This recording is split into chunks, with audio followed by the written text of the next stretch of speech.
Lucky রোগাস cooking আপনাদের সবাইকে স্বাগত জানাচ্ছি। আজকে আপনাদের সাথে একটা সাধারণ নিম্নবিত্ত পরিবারে প্রতিদিনকার যে রান্নাগুলো হয়ে থাকে সেই রকমই রান্নার একটা ভিডিও বা রেসিপি নিয়ে আসলাম। যদি আমার রেসিপিগুলো ভালো লাগে তাহলে অবশ্যই লাইক কমেন্টস করে আমার এই ভিডিওগুলো এই রেসিপিগুলো আপনার ফ্রেন্ডস এবং ফ্যামিলির মাঝে শেয়ার করে দেবেন। তো রান্নাটি করার জন্য চুলায় কড়াই বসিয়ে দিয়েছি। এর মধ্যে কড়াইটা গরম করে নিয়েছি, তেলটাও গরম করে নেব। একটা মিডিয়াম সাইজের পেঁয়াজ আমি কুচি করে রেখেছি, সেই পেঁয়াজটা একটু নরম করে ভেজে নেব। পেঁয়াজটা যখন একটু নরম হয়ে আসবে এর মধ্যে আমি রসুন বাটা দিয়ে দিব। রসুন বাটা দিয়ে রসুনটা আমি খুব ভালো করে কষিয়ে নেব।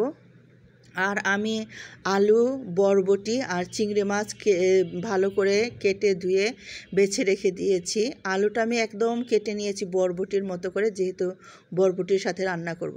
তো পেঁয়াজ ভাজাটা একটু নরম হয়ে আসলে এর মধ্যে আমি রসুন বাটা দিয়ে দিলাম। রসুন বাটাটা খুব ভালো করে কষিয়ে নেব। রসুন বাটা থেকে সুন্দর একটা স্মেল না আসা পর্যন্ত এটা কিন্তু কষিয়ে নিতে হবে।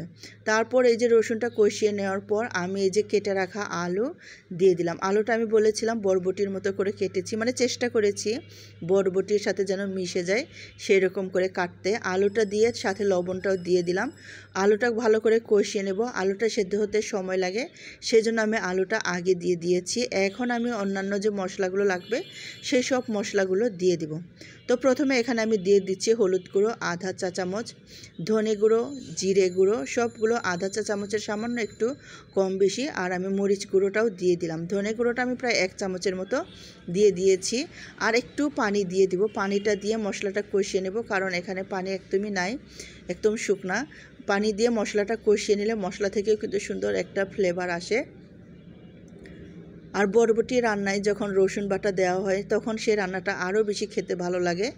তো এই যে এরকম করে আলুটা একটু কষিয়ে নেব। আলুটা যেন একটু সেদ্ধ হয়ে আসে কষানোর মধ্যে, সেটা খেয়াল করতে হবে। তা না হলে আমি যখন বরবটি দিব বরবটির কালারটা কিন্তু সেরকম আসবে না। আলুটা অবশ্যই বরবটির আগে ভালো করে কষিয়ে রান্না করে নিতে হবে। তো আলুটা এই যে কষানো হয়ে গেলে আমি চিংড়ি মাছটা দিয়ে দিলাম অল্প করে।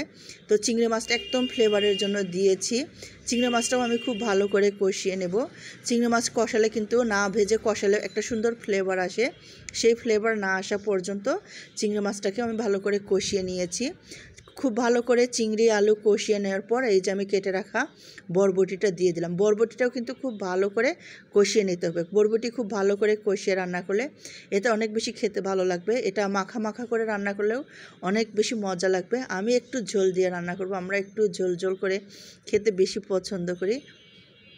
আপনারা চাইলে অবশ্যই মাখা মাখা করে রান্না করবেন, আর ঝোল দিলেও এটা অনেক বেশি ভালো লাগে খেতে। তো এই যে খুব ভালো করে আমি বরবটিটা কষিয়ে নিয়েছিলাম। তারপর এখানে আমি পানি দিয়েছি।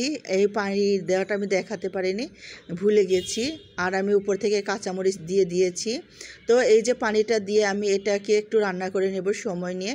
বরবটিটা তো এমনি কষানোর সময় খুব ভালো একটা নরম হয়ে গেছে।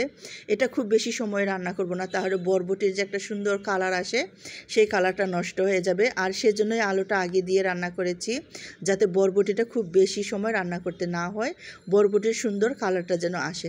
তো আমার এই রান্নাটা খেতে তো খুবই ভালো হয়েছিল। আশা করি আপনাদেরও খুব ভালো লাগবে। আমার সাথে থাকার জন্য, আমার রান্নার ভিডিওগুলো দেখার জন্য আপনাদের সবাইকে ধন্যবাদ জানাচ্ছি। অবশ্যই রান্না